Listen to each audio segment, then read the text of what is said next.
RO और CO कुर्सी पर बैठ करके दिन भर एसी पंखा में अपना ऑफिस में जमे रहते हैं और दिन भर दलालों का अड्डा रहता है और जो पैसा देता है घूस देता है उसका काम होता है, बाकी लोग का पेंडिंग में रह जाता है। इन लोगों का केवल ध्यान है रुपए पर कि कहाँ से पैसा आवे, कहाँ से कलेक्शन आवे, और अवैध माने जो पैसा देगा उसका काम होगा, नहीं देगा नहीं। इसमें कर्मचारी और आरओ और सीओ को लगभग मेरा 10 कट्ठा जमीन जो है वो 50 लाख रुपए की संपत्ति है।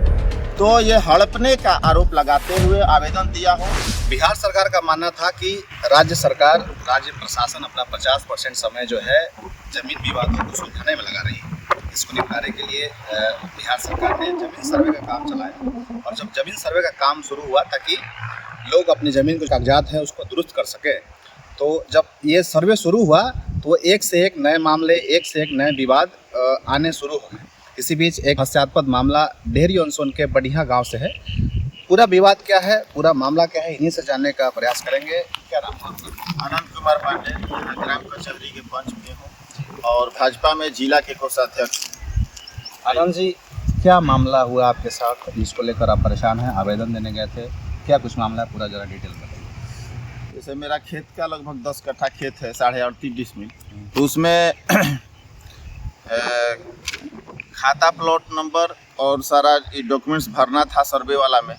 तो भरने के क्रम में ऐसा हुआ कि मैंने हमने जाके अप्लाई किया, तो वहाँ अप्लाई किया तो बोले लोग कि अमीन से मापी करा लीजिए ज़मीन का, मापी करा के और उनका लिखित डॉक्यूमेंट्स यहाँ जमा करिए, परिमार्जन करिए, फिर आपका रसीद कटना शुरू हो जाए। ठीक है, मापी भी करा लिए।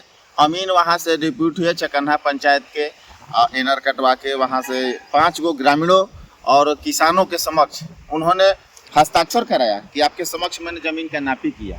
वो लिखे भी कि उसी समय से इनके कब्जे में है। और इसके बाद मैंने परिमार्जन अप्लाई किया।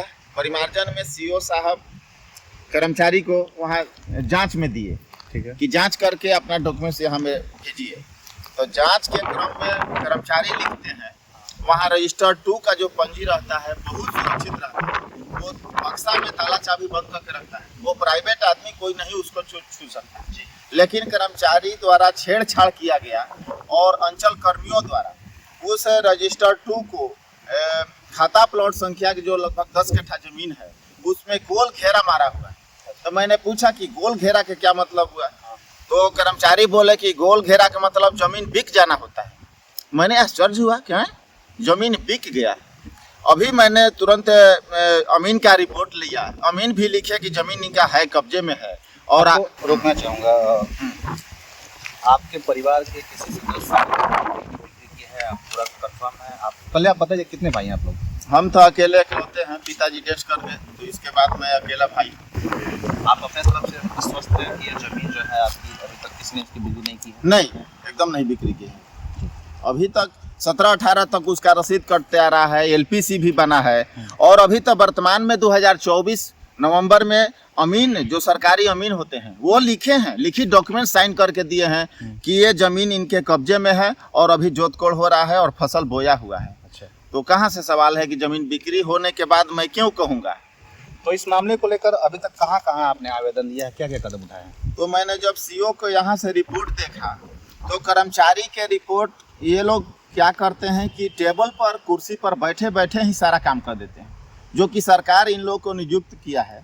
कर्मचारी मान लीजिए कि नहीं या गलती रिपोर्ट दे दिए तो इसके ऊपर जो आरओ होते हैं, रिटर्निंग अफसर, और इनके ऊपर सीओ होते हैं, अंचलाधिकारी। सरकार लाखों लाख वेतन दे रही है, 2-2 को अफसर को डिप्यूट किया है कि यदि नीचे से थोड़ा गलती भी हुआ तो यह सुधार करके उसको मैंने व्यवस्था को ठीक करें, सुधारने के लिए इन लोग को। लेकिन ये लोग क्या करते हैं, आरओ और सीओ कुर्सी पर बैठ करके दिन भर एसी पंखा में अपना ऑफिस में जमे रहते हैं और दिन भर दलालों का अड्डा रहता है और जो पैसा देता है, घूस देता है, उसका काम होता है, बाकी लोग का पेंडिंग में रह जाता है। इन लोगों का केवल ध्यान है रुपए पर कि कहाँ से पैसा आवे, कहाँ से कलेक्शन आवे, और अवैध माने जो पैसा देगा उसका काम होगा, नहीं देगा नहीं।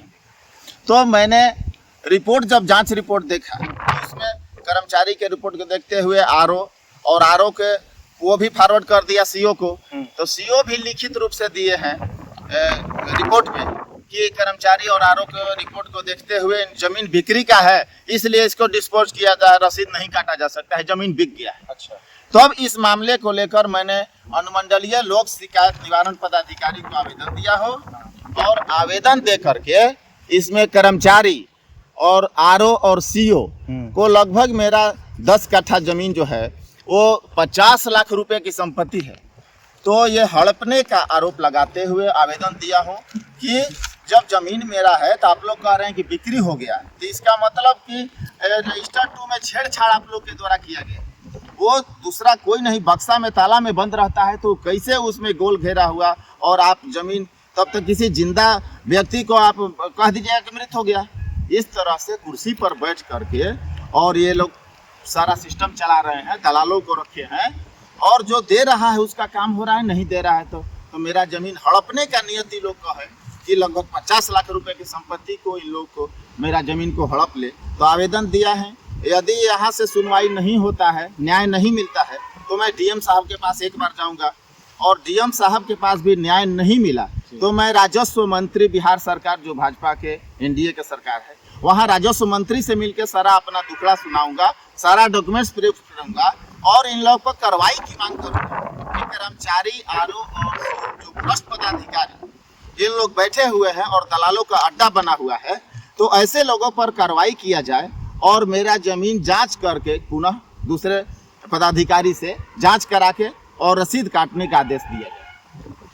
चलिए, तो ये आनंद पांडे थे जो बढ़िया ग्राम के निवासी है। जो आरोप ये लगा रहे हैं ये काफ़ी गंभीर है, ये जांच का विषय है। हालांकि इस मामले में हमने वर्तमान जो सीईओ हैं अभी जिन्होंने पदभार संभाला है, संजय कुमार, उनसे भी बात की। उनका कहना था कि ये मामला जो है अभी मेरे संज्ञान में आया है, आवेदन भी प्राप्त हो चुकी है, इसका मैं उचित जाँच करवाऊँगा और जो भी इस मामले का जल्दी निपटारा करूँगा। बाकी आप इस मामले में क्या सोचते हैं, अपनी राय जरूर बताएं। सोनू प्रताप सिंह, आप देख रहे हैं टॉप न्यूज़ बिहार। नमस्कार।